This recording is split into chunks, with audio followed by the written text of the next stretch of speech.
Welcome back to Resident Evil.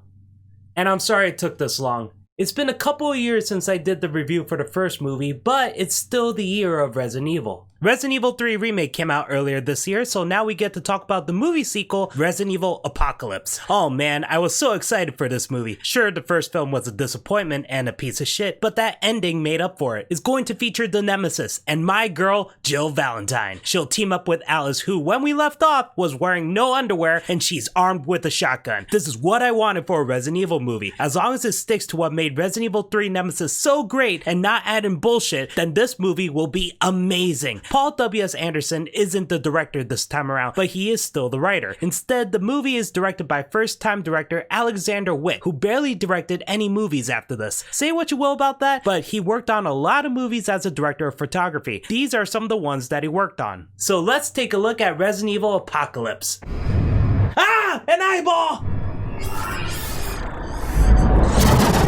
Just in case you haven't seen the first movie or totally forgot what happened, they have this nifty narration from Alice. My name is Alice. Hi, Alice. I worked for the Umbrella Corporation, the largest and most powerful commercial entity in the world. You're probably wondering when she filmed this. Don't worry, they actually explained this later in the movie. But your real question should be, who's this snazzy clip show made for? Did Alice happen to be good with Adobe After Effects or Adobe Premiere and edited this to show to the audience? I mean the public. When did she have time to make this? If she didn't make this, then who did? Was it Umbrella? Why would they need to? Where did Alice or Umbrella get this footage? It can't be from the cameras from the Hive because they showed the exact same footage from the movie. Listen, I'm not saying that the beginning is made poorly. It's a cool concept and it looks stylish. It just doesn't make sense in the long run. If you really want a narration explaining the events of the first movie, you can just make a simple montage of the first movie. It just raises too many questions. Oh God, I only went a few seconds into the movie and I'm already complaining. No wonder no one wants to see movies with me. Now we see some news footage. And now the latest weather with Terry Morales. It's 6:10 in the AM. Okay, I'm going to pause here for a second. I love this little nod to the first game. Even though it's only for a few seconds, I love that they mentioned the Arklay Mountains. Remember this character because she will have more screen time. Is she from the games? No. What's significant about her character? She's hot. The actress's name is Sandrine Holt. She's been in a lot of TV shows such as Fear the Walking Dead, and she was seen recently in Terminator Genesis. No, Arnold, no! Underneath Raccoon City, the Umbrella scientists reach the entrance to the Hive. Okay, I call bullshit. Is this an alternate entrance or is this supposed to be the same entrance from the first film? I have no idea where this is. Is this supposed to be next to the security room with all the cameras, which is next to the stairs? Is this supposed to be where Alice and Matt left the train at the end of the movie? How do you screw up the location? Did you watch the first movie? Get used to seeing the text on the bottom telling you the location. The Umbrella scientists clearly have no idea what the hell happened in the first movie. Come on guys, you didn't pay attention to Alice's vlog? So they reopened the Hive without any precautions. Well, at least they have hazmat suits on. Oh come on, do you guys not have flashlights? How the hell do you know where to go? You guys don't even have night vision goggles. Oh, you have a scanner that pinpoints the location of the T-virus infected employees. So you know there is still a chance that there is still a T-virus contamination. I assume these are the same guys who know about Matt's infection at the end of the last movie, so I assume they know what the T-virus can do and that they created liquors. So of course these dumbasses died.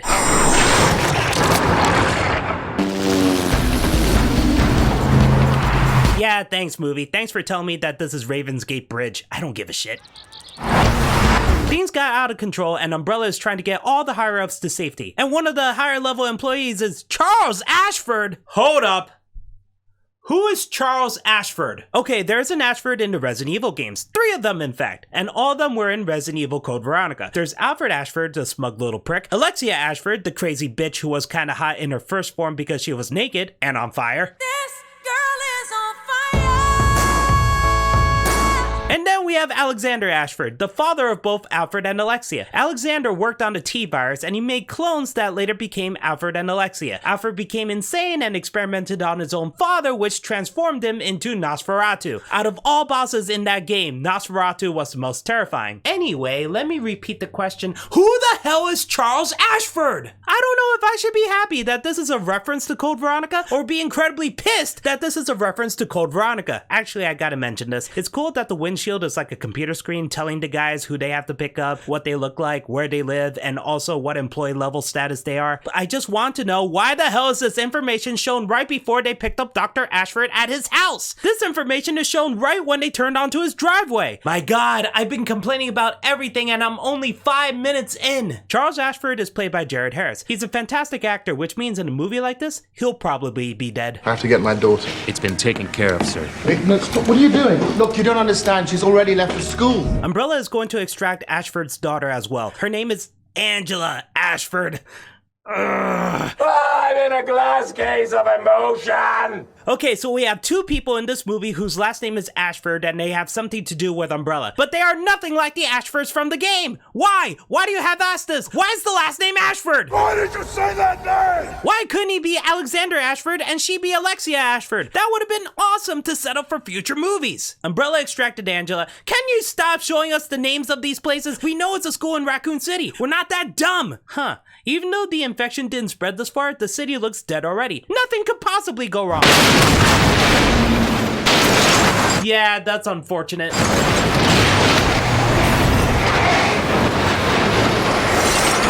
No, seriously, what happened? Why did this truck collide with the van? Oh, the van passed the stop sign. You know what? I'm gonna let that one slide. However, the truck still drove away, so it's still a hit and run. Seriously, the truck didn't stop. You don't hear the truck crash, so the asshole did drive away. And not just that, they didn't start evacuating the whole city yet. No one came out here. No one in the area heard the loud crash. Were all the stores in the area closed? There's a vendor station here. You mean to tell me that it's abandoned? I'm pretty sure that's a dude right here. There's a red shirt guy here. There's a tow truck driving right here. There's a blue car driving right here. Oh wait, I think that's part of the film crew. Ugh, never mind that. No one came out to help? Damn, everyone in Raccoon City are assholes. I don't want to complain anymore. Please show me something awesome.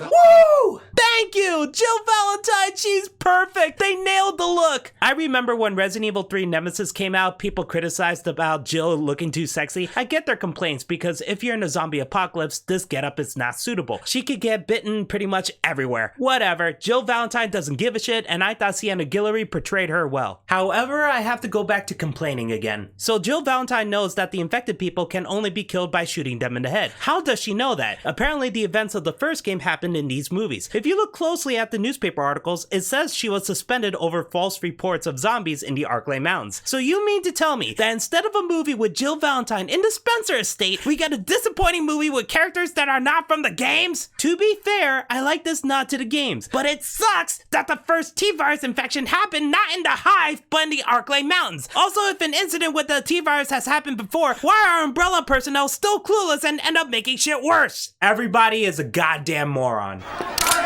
No, shoot! Oh, hi, Black Doug. I said don't call me that shit no more. I'm sorry, Mike Epps, I'm sorry. Oh, motherfucker. I'm leaving town. I suggest you do the same. Received reports of Umbrella Corporation dispatching armed guards. Oh, hi, Thomas Kretschmann. I love this actor. He's from King Kong, Wanted, Valkyrie, Avengers Age of Ultron, The Pianist, and Blade 2. We have two awesome actors in the Resident Evil movie. I bet they're thinking they made a huge mistake. Thomas plays, hold on, let me check up IMDb. Major Kane. Got it. I'm serious. I watched this movie many times and not once is his name mentioned. He activates Project Alice, which wakes Alice up. Ah! An eyeball! And yes, this is the exact same footage that was at the end of Resident Evil. Okay, we are now back to the present. Oh yay! I love these schematics that gives the information to the audience even though the schematic shown to Kane means nothing since he should have known this a long time ago. Sir! You better take a look at this!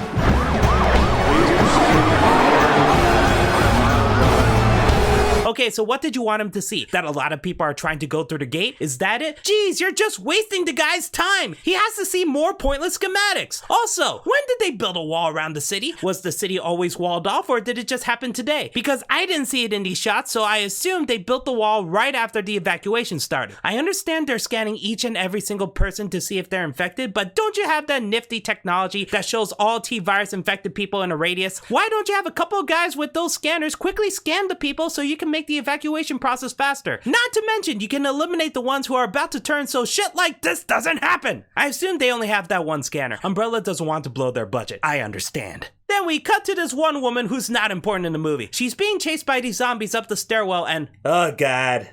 I hate this. I hate it when movies do this stupid, blurry, slow motion, skip frames bullshit. Not only is it hard and painful to see, but it makes no sense. The Matrix came out in 1999, which set a standard for slow motion action scenes. This movie came out in 2004, and the first Resident Evil movie already has slow motion scenes, so what's the point of this shit? It's not scary, it doesn't look good, and it's for a pointless scene. The woman gets bit, so yeah, she's going to die. But that doesn't matter to Carlos Oliveira, played by Oded Fair. Yep, Ardeth Bay from The Mummy. I told you to leave or die. You refused. Now you may have killed us all. He wants to save the bitten woman and wants to look badass while doing it.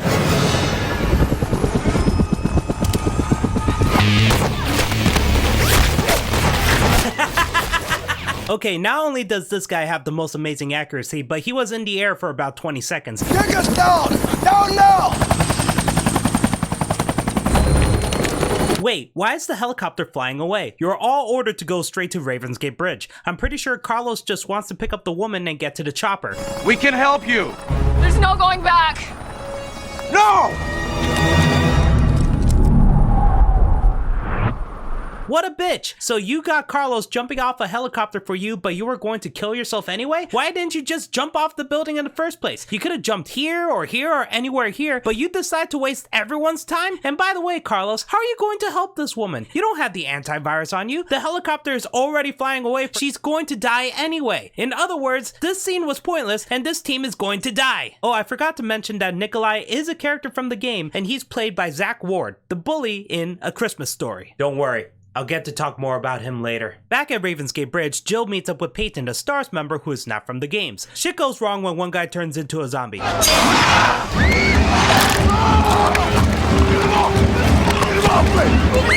I don't understand why the STARS team isn't fully equipped with riot gear. One bite or even a scratch can infect anyone, yet these guys are wearing regular pants and t-shirts. Kane was watching this for about 30 seconds, and once Jill shoots the zombie in the head, he decides to tell someone that the infection reached the gate. Why are you still here? You should have got out while you had the chance. These are our people, Jill. Why is Jill still here? If anything, she should have been one of the first people to get out. In the game, the infection already spread everywhere in Raccoon City, and she had to fight her way out of the apartment. In this movie, 13 hours after the car crash, Jill casually walked to the police headquarters to shoot zombies in the face, and after that she walked to Ravensgate Bridge. I assume Ravensgate Bridge is close to the RPD because you don't see her drive or take any mode of transportation. She had plenty of time to get out of the city. If she's in the city because she wants to get out with Peyton, couldn't she go straight to Peyton? Now, you can argue that she doesn't know where Peyton is. That's why she went to the RPD, but she never asked where he is. She shot 5 zombies, told people to get the hell out, and bounced, which means she knows he's at the bridge. I would have preferred if the infection already spread everywhere in Raccoon City. Just like the game, Jill had to fight her way out of the apartment and then run to the RPD. You could have Peyton there instead of Marvin Branagh, even though that's another game character they could have used. And that's when she and Peyton and other STARS members tried to get to the bridge while fighting off zombies. That way it could be more thrilling and action-packed and doesn't feel like filler. Rant over, back to the movie. Kang closes the gate and orders all civilians to leave, otherwise the guards will open fire. Oh, what a coincidence! The reporter from the beginning of the movie is here. Terry Morales has joined the party. The guards opened fire and the trio left the bridge. Now we get another crappy slow-mo scene with the zombies followed by a slightly awesome tribute to the opening of the video game.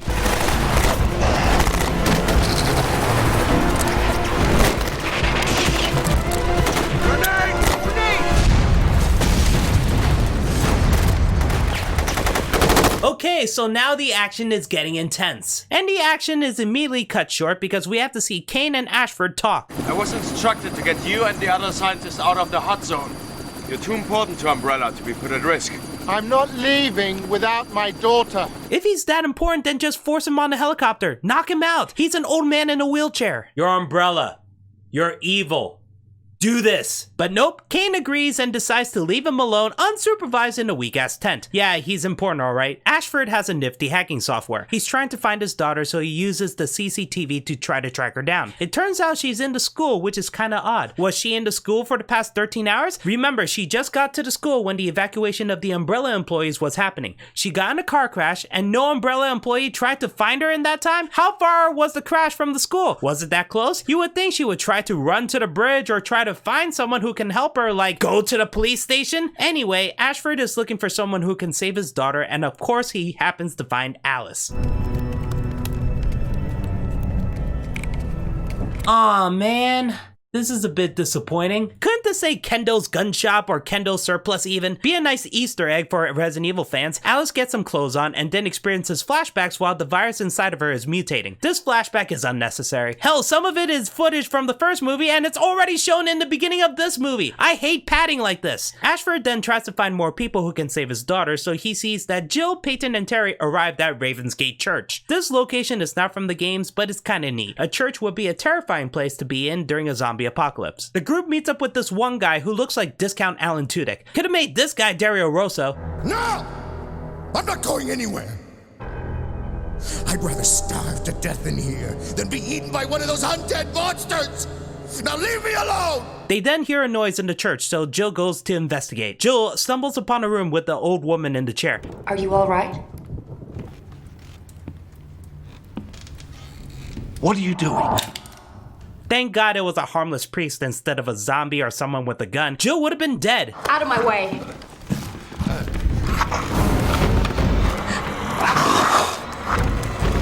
You're feeding her? You're sick. Okay, this scene is kind of interesting. We have a priest whose sister is a zombie and he feeds her parts of a corpse. However, when did he decide to commit to this? The infection happened today. We don't know how his sister is a zombie, but we can assume she got bit. So within the span of, let's say, 18 hours at the most, he was okay with feeding his sister human flesh that easily? I get tying her up and not wanting to kill her, but damn, he made his mind fast. Too bad the scene goes nowhere. He gets bit and Jill kills them both. Terry decides to be an idiot and tries to leave on her own. She really didn't think zombies would be outside the doors? Actually, now that I think about it, no one barricaded anything in this church. Seriously, Terry just opened the door with ease. It wasn't even locked by the looks of it. Thankfully, this weak-looking cross actually keeps the door shut. The trio hears a noise, and it turns out the lickers have arrived. Discount Alan Tudyk bolts, and instead of running out of the building or trying to find a safe place in the church, he decides to stop in place out in the very open area and try to find the liquor.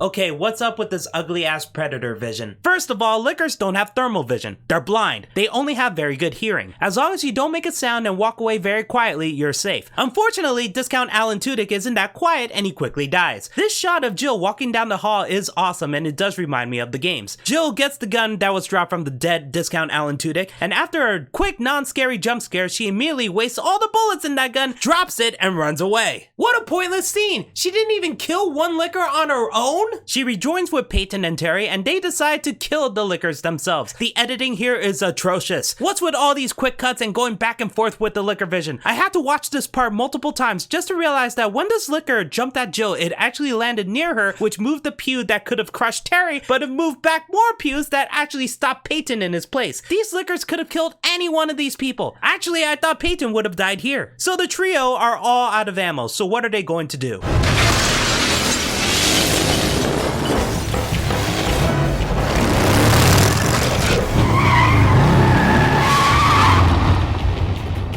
Move! Huh. They just let Devil May Cry happen. Whoa, slow down, babe.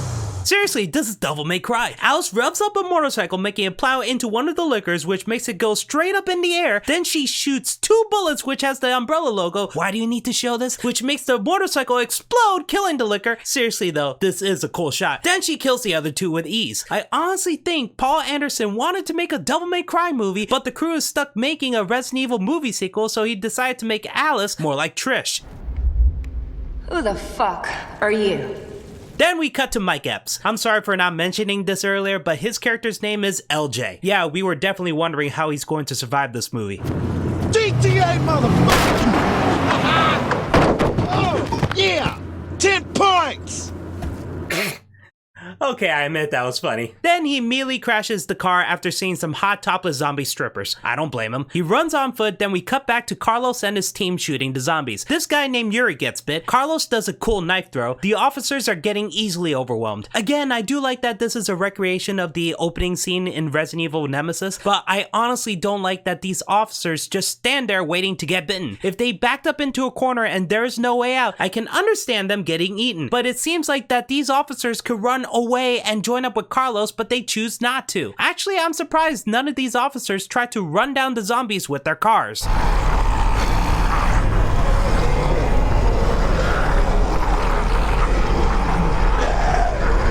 We cut back to Alice and the gang, and now they're in a cemetery!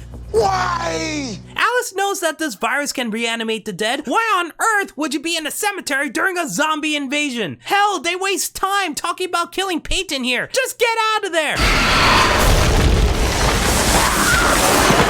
Of course, zombies start rising from the graves. Who would have known? The gang except Terry takes on the zombies with hand-to-hand combat, and it's so damn boring! Listen.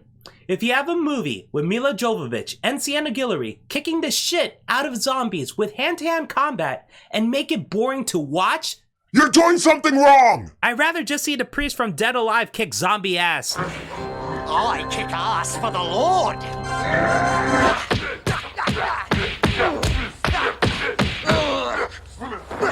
Peter Jackson is a nut. Stop it, David! Stop talking about better zombie movies! The gang finally runs away from the zombies, and we cut back to Kane in his base of operations. This presents a perfect opportunity. Activate Nemesis program now. Oh, shit! We're about 34 minutes into the movie, and we finally get to see Nemesis.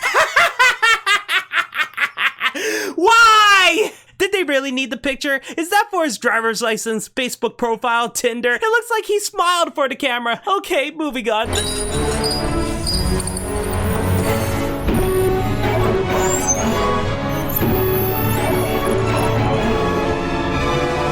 The Nemesis is finally here! Carlos, Nikolai, and Yuri see a helicopter and try to go after it. Unfortunately, the helicopter was there to drop 2 weapon crates for the Nemesis and haul ass. We'll meet there.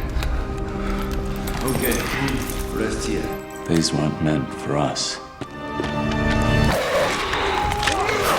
Yuri transforms into a zombie and bites Carlos. To be honest, I don't think these two were even concerned about Yuri. Yuri looks like he was about to die right here when Nikolai let him rest on the floor. And when it cut back to Yuri, he looked like he did die. And then you see Yuri start to get off the floor. Carlos and Nikolai kill Yuri and, you know, I'm glad Yuri isn't a character from the game. In Resident Evil 3, both the original and the remake, there's a character named Mikhail. He's the leader of Carlos's team and he got wounded from a zombie attack around his stomach. He wasn't in the games much, but he was a likable character. Even though he's wounded and he has no chance to fight off the Nemesis on his own, he still sacrificed himself to save Jill by blowing up the train with Nemesis in it. Yuri is such a nothing character in this movie, and if he was originally Mikhail, then I would have been incredibly pissed. Don't worry, I will get to Nikolai, his time will come. We then cut to the sniper shooting zombies and he's part of STARS.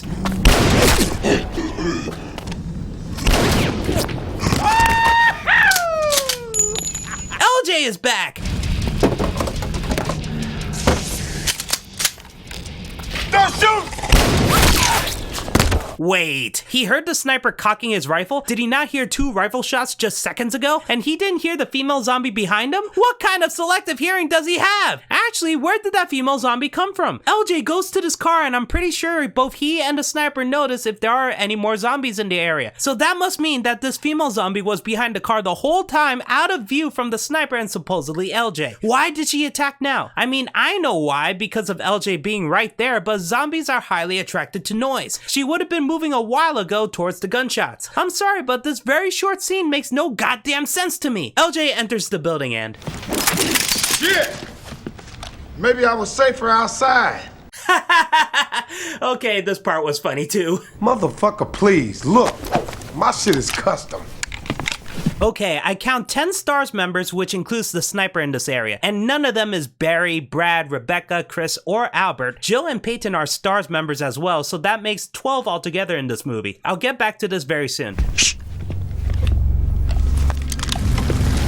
Oh yes, the Nemesis is finally gonna do something, and I gotta say that he looks pretty awesome. Sure, the head looks a bit goofy, but the whole costume looks good and is very faithful to the game. Hold on, 12? There are 12 STARS members in the area? Oh, 13? Okay, the fanboy in me is getting a bit more pissed off. In the games, there are 12 STARS members, 2 teams, 5 and a pilot in each team. The most notable characters in STARS are Chris Redfield, Jill Valentine, Albert Wesker, Rebecca Chambers, Barry Burton, and Brad Vickers. 6 members died during the events of the first game. And sadly, Brad dies in 3 and he shows up as a zombie in 2. Actually, in 3 Remake, he dies and you fight him when he's a zombie. The movie says that the incident at Arklay Mountains did happen, which means that the only 2 remaining STARS members in Raccoon City should be Jill and Brad. I mean Jill and Peyton. Who the hell are these guys? Oh my god, I just realized that there are more than 15 STARS members in this movie. There are at least 5 STARS members besides Peyton and Jill during the Ravensgate Bridge scene. I don't know if they went to the theater after this, so I assume they're dead. And there are at least 10 STARS members in the downtown fight. It looks like anybody can be part of STARS, and that sucks. They're supposed to be the elite. Having so many members just ruins the reputation and the importance of the Force. Anyway, why are these guys holed up here? What's their plan? I'm beginning to think that these guys are here to increase the body count. Nemesis' main goal is to kill every member of STARS, so let's see how this plays out.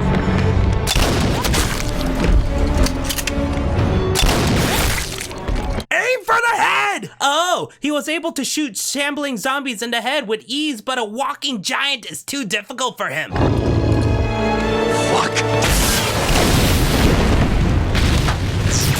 What do we have? What do you mean? You weren't looking at the video? You're seeing the same thing the Nemesis is seeing? They're STARS.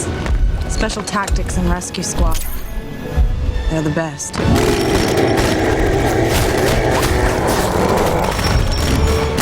Why is no one shooting him in the head? Oh, there's one shot in the face. Fine, I'll take it. They're still dumbasses though.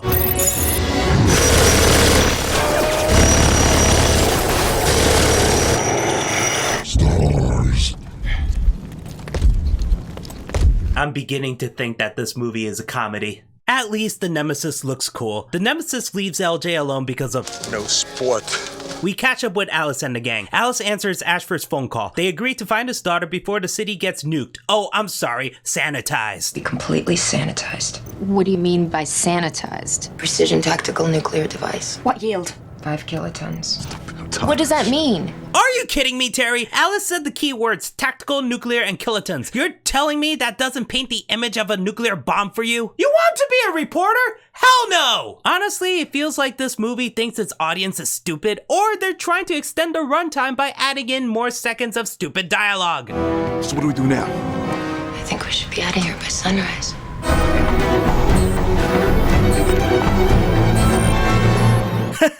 The music is played only for the map. Alice feels a disturbance in the Force. Wait, there's something down there. If she feels that there is something there and is potentially dangerous, then why doesn't she advise everyone to take cover instead of standing out in the open? I'm getting sick of this bullshit. Peyton! Oh, come on! In this shot, Nemesis is nowhere to be seen. The team is still looking in that direction. Peyton walks forward and dies in seconds, and now Nemesis is standing in the open. Either Nemesis has cloaking powers, teleportation powers, or bad editing powers.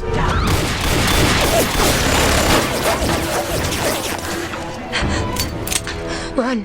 What? Just go! What do you mean? We've been waiting for this moment! The moment where Jill fights the Nemesis!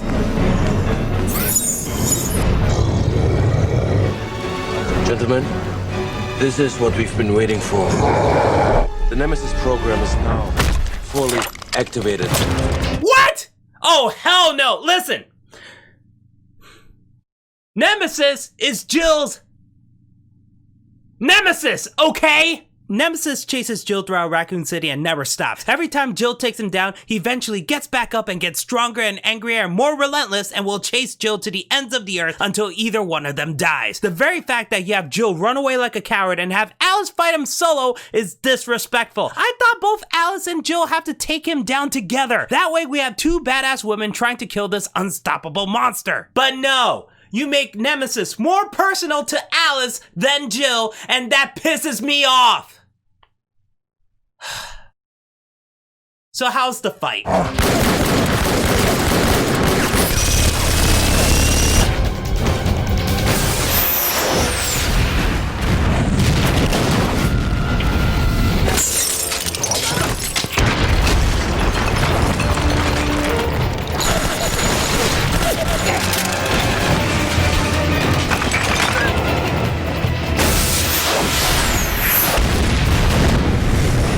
Well, I'll give it credit. That police car explosion was cool. It was neat seeing Nemesis bust through the wall just like in the video game, and the action was a bit intense. I just can't get myself to care. This should have been Jill. And also, you're telling me that this plastic bin protected Alice from a rocket blast? Lame. We are at the halfway point of the movie, and I'm incredibly disappointed.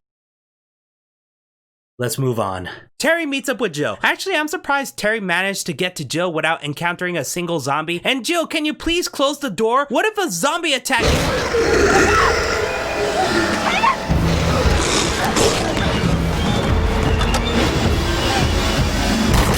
Holy shit, are they very close to the overpass, or Peyton is that fast at following them? I should be sad that Jill had to shoot her friend, but I honestly feel nothing for Peyton. The movie really didn't give him a single moment to shine, and that's shitty. Jill and Terry leave for the school, and we cut back to Carlos and Nikolai. We were right there in the street in front of the hospital. How could they not see us? They saw us. We're assets, Nikolai. Expendable assets. Hey, don't you dare quote Predator! You're not worthy, movie! Yeah, assets, Dylan. Expendable assets. Ashford gives them a call, and we immediately cut back to Jill and Terry.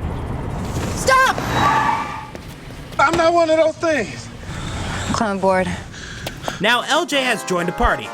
The team reached the school, and there just so happens to be a K9 unit van there. This foreshadowing is lame. Yeah, why would a K9 unit van be at the school? Those dogs are usually trained to find drugs, explosives, smuggled goods, and yes, missing people. You can make the argument that the van was there to locate Angela, but since she's high profile, you would think that Umbrella would use their own personnel instead of the RPD. Actually, I'm surprised Umbrella didn't tell Carlos's team to go retrieve Angela. If the van crashed here, then I can understand, but from what it looks like, the van stopped here. There's no damage to the van. The dogs somehow got infected and they burst through the cages. I honestly feel like this is a lazy reason to have zombie dogs for the next set piece. It would have been better if this took place at the RPD where the group would encounter the zombie canine units. Or better yet, don't have the van there. It would be a surprise to see the zombie dogs. In the games, creatures just come out of nowhere like hunters, giant bugs. Hell, you just had lickers in a church in this movie. We don't really think, where did these creatures come from? Because the first thing we would think of is, oh shit, zombie creatures.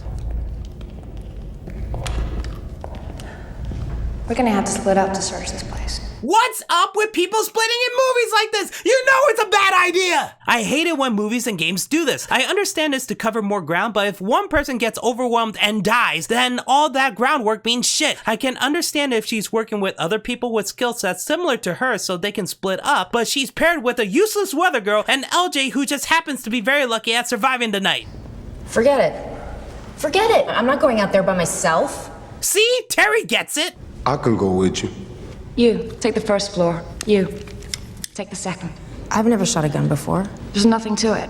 Try to hit him in the head. I swear to God, I hope that Terry turns out to be a badass, that she can be skilled with a gun, that she doesn't die a horrible death soon after this, because Jill Valentine in this movie is a damn idiot. If Jill is confident in herself to go search a location, that's fine. But again, she knows that Terry can't defend herself, and she doesn't know if LJ can defend himself. LJ even said he can go with Terry. Why couldn't Terry and LJ go together to search for the girl? I think Jill wants Terry to die. Hell, I wouldn't be surprised if there were no bullets in that gun. I will say though that the school looks pretty creepy. Jill checks the basement while LJ checks the science room.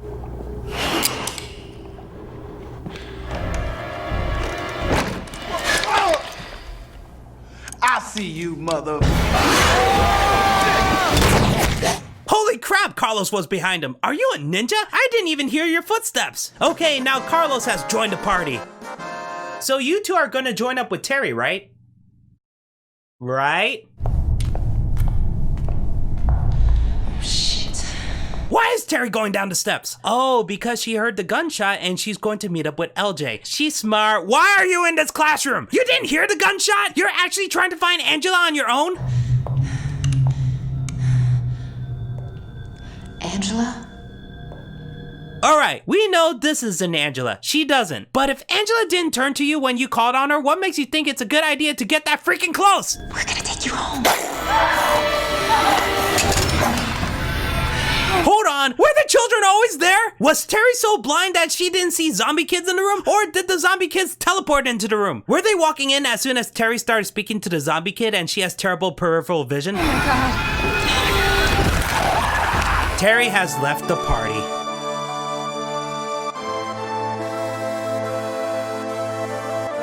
See, Jill, you're now just as bad as Alice.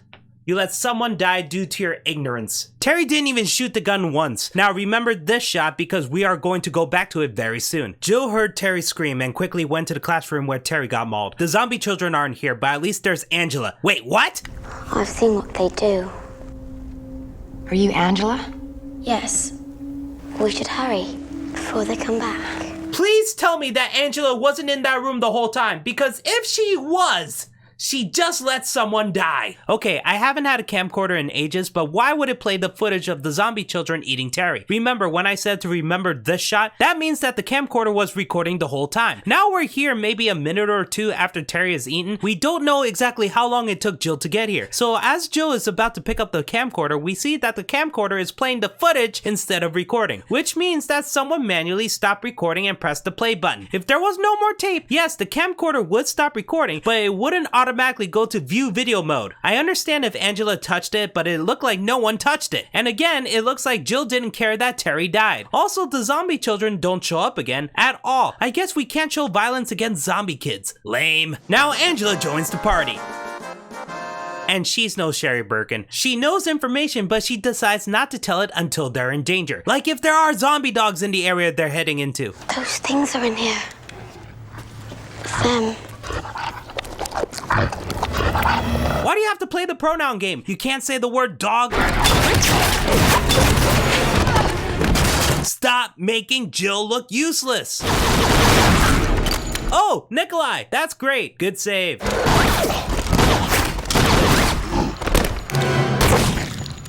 Stay. Yeah, this movie is a comedy. Sergeant Nikolai Junafev, at your service. Save the girl! I've got this bitch. Oh, shit.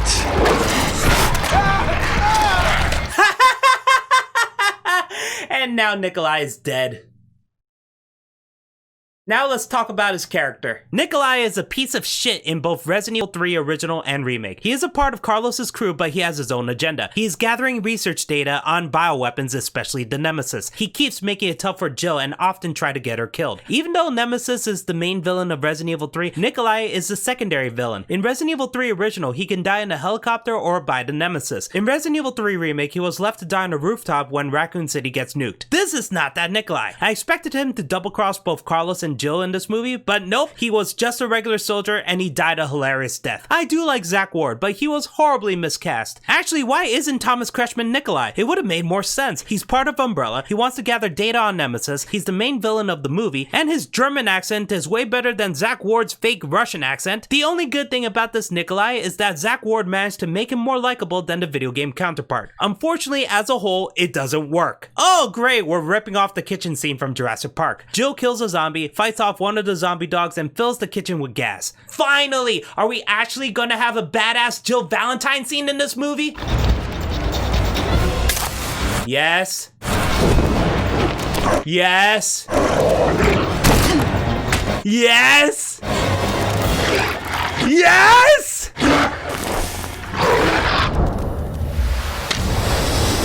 No!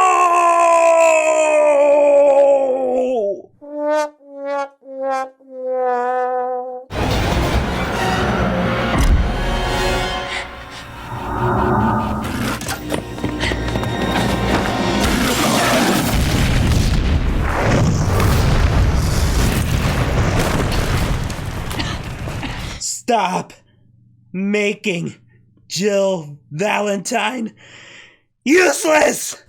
She's infected.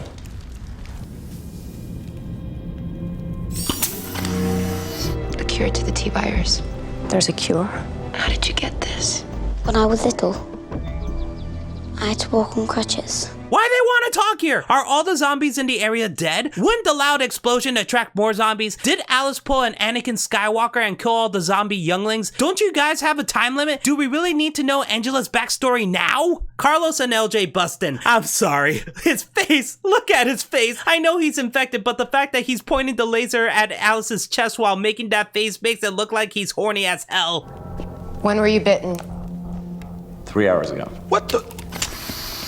Should have told me you got bit, motherfucker. I'm hanging with you and shit.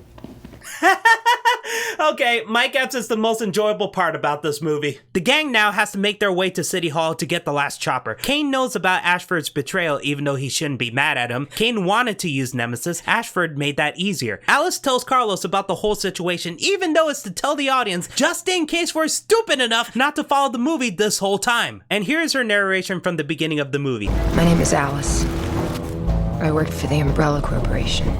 I just realized something. The video of Alice in the beginning of the movie actually shows the battery life and that's still recording. Why? I understand if you're viewing this from the camera when it's recording, but if you're just looking at footage, it wouldn't show any of the UI. Look at the timestamp here. Usually this is hour, minutes, and seconds, but the way this footage is handled, the timestamp is going very fast, like it's treated like minutes, seconds, and milliseconds. And the timestamp in both of these footages are different. God damn it, is continuity really that hard? This is almost as bad as the damn note from the first movie. Listen, I don't want to keep complaining about every single little thing.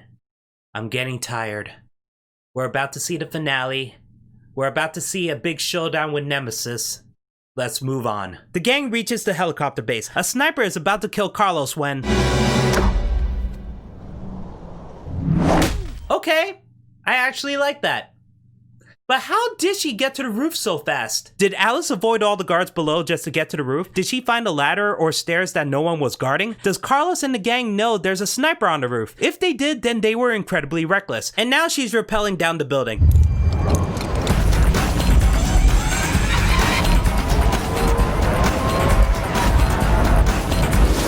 Okay, this part is very cool, but the fight scenes that followed are lame.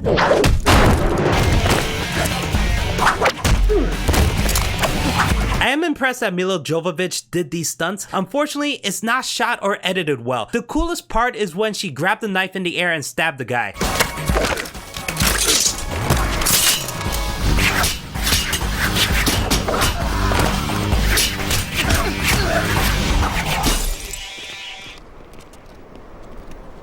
Why would you drop the batons? Apparently you're very efficient with them. You missed one. I like her laugh. The gang reached the chopper and Alice has a flashback.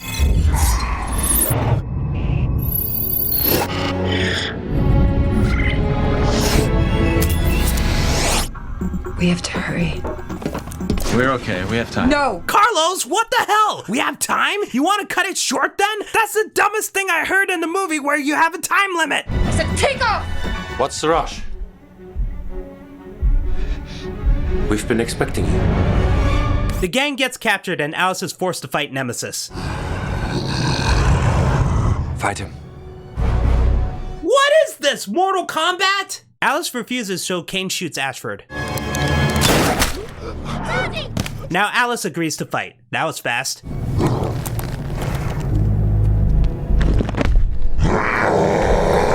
Now we have a big final battle between Alice and Nemesis, and it sucks! Who is this movie made for? Clearly not the fans. Oh yeah, we really want to see a hand-to-hand fight between Alice and Nemesis and see Jill and Carlos do absolutely nothing! Oh, you got that right, Paul Anderson, because obviously the game is stupid. What? Having Jill Valentine fight the Nemesis repeatedly while trying to escape Raccoon City, and Nemesis keeps evolving into more dangerous forms to the point where he becomes a giant hideous monster and the only way to kill him is a giant-ass laser gun? Yeah, that's stupid. This is much better. Having the main heroes of the video game watch helplessly from the sidelines while a made-up character for your movie who happens to be your wife hogs the spotlight. You are an idiot, Paul Anderson. Fan of the games, my ass. Let's just say that I have no knowledge of the games. That doesn't mean I think this fight is good. The editing is atrocious. The fast cuts make it look unbearable to watch. The shaky cam doesn't do it any favors. In the end, we have a boring-ass hand-to-hand combat between Toxic Avenger on steroids and a woman half his size. And no, adding batons and a giant metal shard didn't make the fight better. Nemesis isn't scary. He now looks like some Power Rangers monster every time he puts his dukes up. You know, he does have a special attack in the games. He can use his tentacles to grab people and impale them. Why is he only sticking with his fists? Alice defeats Nemesis and she's sad and who cares anymore? Let's move on. She refuses to kill him. Kane orders Nemesis to kill her and...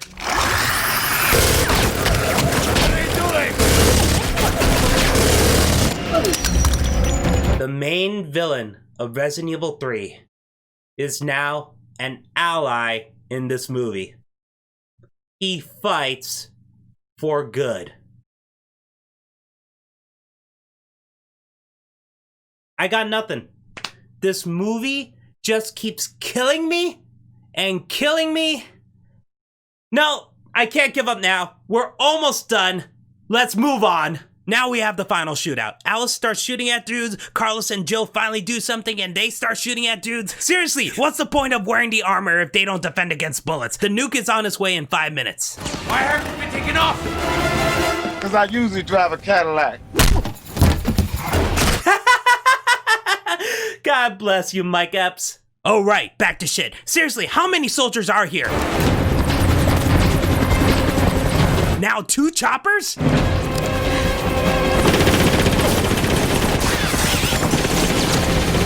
Wait. I have seen this before.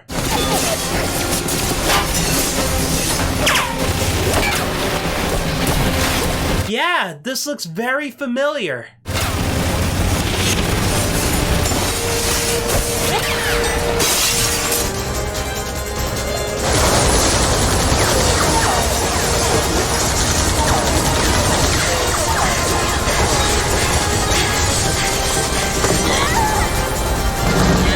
Wow. They copied the opening of Resident Evil Code Veronica. And they ruined it! Which is better, Claire shooting at the gas tank to blow all the men up?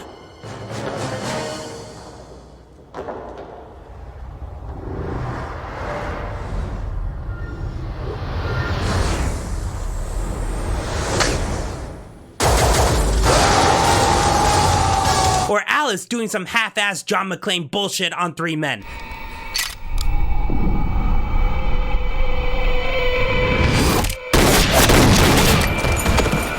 Drop your weapon and surrender. Why do they want her to surrender? Just kill her! Oh great, Nemesis to the rescue. This is what Resident Evil 3 fans want to see.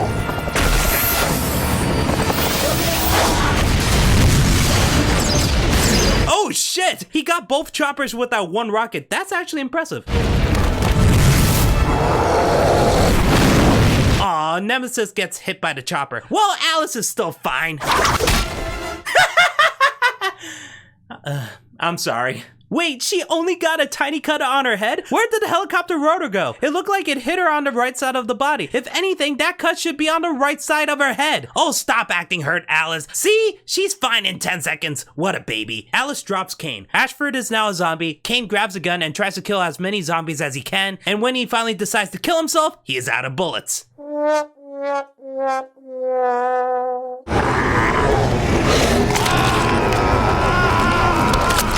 Why didn't he just kill himself in the beginning? His legs are broken, the zombies are quickly surrounding him, he can't get to the car. Even if he manages to outlast the zombies, the nuke is going to kill him for sure. This is not a satisfying villain death. You know what would have been satisfying? If he didn't even get a chance to use the gun. Right before he tries to kill himself, Zombie Ashford stops him before that happens, then he dies. Or he accepts his fate as soon as he hits the ground. He just waits until the zombies get to him and eat him. And the camera zooms out, and he has this smile knowing that Alice is the perfect project he made.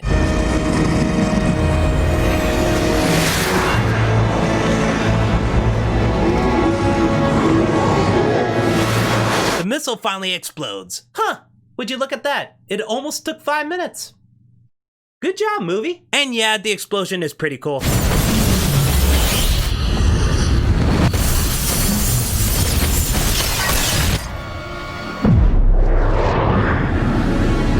They haven't closed the back of the chopper yet? What's taking you so long? Was it a malfunction? I assumed it would be fully closed once Alice dropped Kane. Also, when the chopper left the base, it was still dark out. Within a couple minutes, it's bright.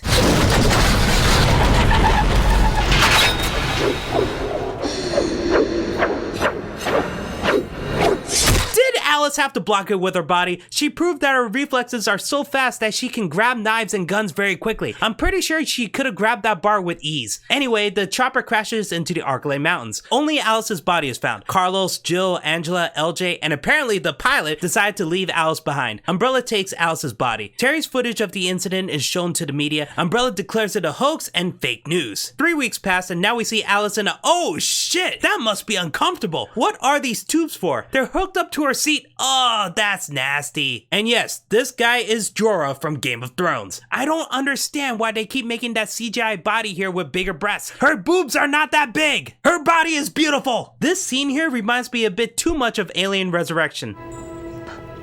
Pen.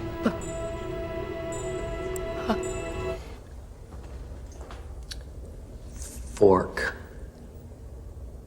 Fuck.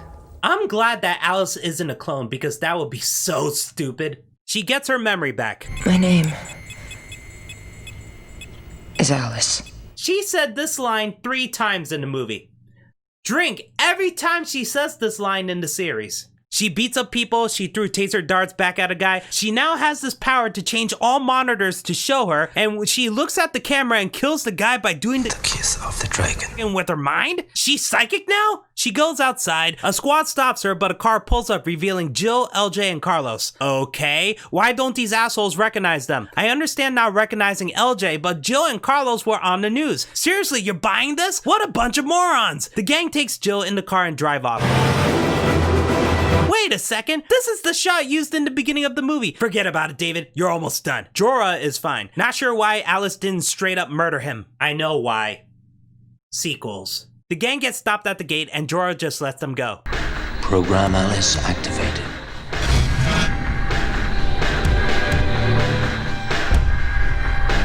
What did they do to you? Is no one concerned that Alice doesn't say anything? Did Carlos not notice the umbrella logo flickering in her eyes as he's directly looking at her? Anyway, we zoom out from Alice's face and we see that an umbrella satellite is tracking her, and that's the end of the movie. Ooh boy, this was a tough sit for me.